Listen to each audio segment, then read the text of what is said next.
Lalela boy, angisho ukuthi ngithini yabo kodwa sekuyileso sikhathi sokuthi sithi ukubonisana kancane.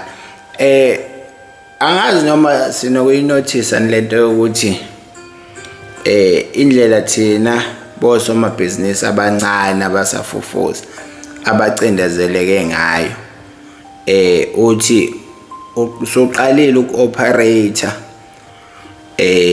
bese mawuthi applyela ezoxhaso bese kuthiwa woza for i-training yokuzobhala i-business plan, kuthiwa woza for i-training ye-financial management kuze uzokwazi ukuthola uxhaso.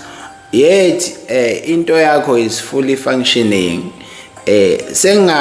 Ngombono wami why labantu abasuke benza lezi zinto beyaye ngaye bethe okungcono kunokuthi ngigcine ngumoshela u3 weeks uzokwenza le training.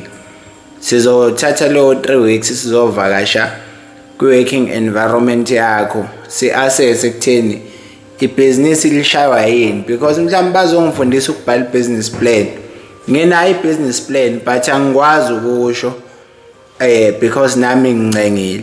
Angisho kodwa ukuthi ngithini, ngibeka umbono nami ekutheni asibheke lento yokuthi uku-incubator sometimes kuyasilimaza futhi kuyalibulala iphupho lomuntu omnyama osuke eqala ibhizinisi eyibona indlela la eyakhona, because kugcina sekuba nemibono eminingi mase kukhulunywa lezo zinto lezo.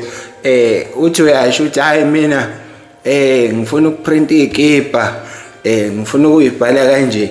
Kuqhamuka umuntu ongakaze ebe kwibhizinisi owayifundela i-business management nakhona wayibamba kudala, so nendlela ayifunda ngayo isi out of spec samanje yabo, ezothi hayi yabona-ke ngoba uthi ufuna ukwenza nje i-brand yakhe ibe